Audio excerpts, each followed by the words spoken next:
नमस्कार सांग माने पंडा आज्ञा चैनल रे आपण मानक स्वागत पुणी आउ एक नुआ वीडियो नहीं आपण मानक पाखक आछि। आज आम प्रस्तुत करबा आलुदम। चलंतु आलुदम पे प्रथम मसाला प्रस्तुत करबा। एथे मु जीरा नेछि, सुखिला लंका दुटा नेछि, गोटे रसुण, अल्प अदा। एबे आम कड़ाई बसैबा, कड़ाई बसई तेल देबा, तेल गरम होला पर जीरा देबा। एबे दुईटा काटिक रखिथिया कटा पियाज को देबा, पियाज को एमती भाजवा सीझा पर्यंत पियाज भाजी सारा पर ये छोट छोट दुईटा टमाटो नहीं, टमाटो को सीझा जाए एमती भाजवा। एबे टमाटो भाजी सारे से आम लुण गोटे छोट चामच लुण देवा, लंका गुंड देवा एवं हलदी गुंड देवा। ये भल भाव मसला प्रस्तुत करवा। एबे हम टमाटो सीझी सारी एबे आम बाटिक रखि मसला को देवा, बटा मसला को दे भल भाव एमती कषिबा। बटा मसलार कंचा बास्ना जीवा पर्यंत आम एमती कषुवा।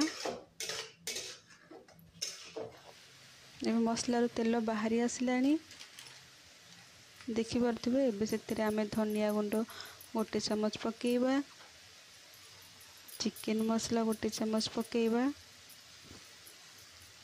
स्वाद अनुसार आमर जी आवश्यक आम से ही मसला देबा। एबे आम गरम मसला पकेबा। ये मसला कषिला बेले सब मसला दे कषिले तरकारी स्वाद भल लगी था। एबे आम सीझे रखि आलू को देबा, आलू को दे भल भाव कषिबा।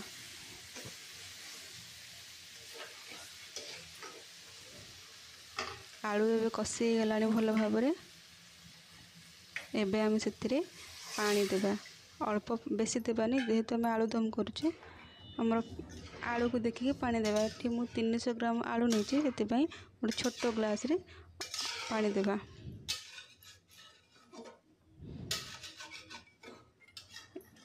जेहेतु आमर आलू सीझा आलू मुझे ऐड करछि आउ किछि समय केवल फुटिबा पई छाड़ी देबा।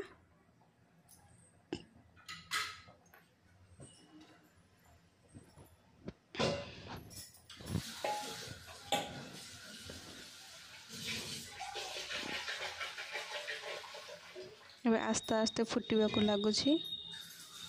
आलू तो आमर कलर भी बहुत बढ़िया आसुची, कहीं मु पियाज और टमाटो भाजिला बेले से समय लंका गुंड हलदी गुंड देथिले कलरटा भल आसी थाए। आपण मानक स्नेह श्रद्धा और भल पाइबा जो आज मुझे पहुँची पारिछि। आपण माने एमिति वीडियो देखु तांतु एवं भल पाइबा दियंतु।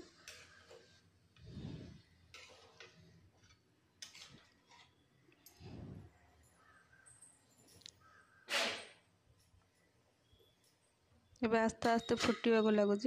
पानी अल्प किछि समय 10 मिनिट पर्यंत छाड़ी देबा। 10 मिनिट पर पानी भल भाव फुटी जीवो। पानी भल भाव फुटी गले आम गैस को ऑफ कर देबा।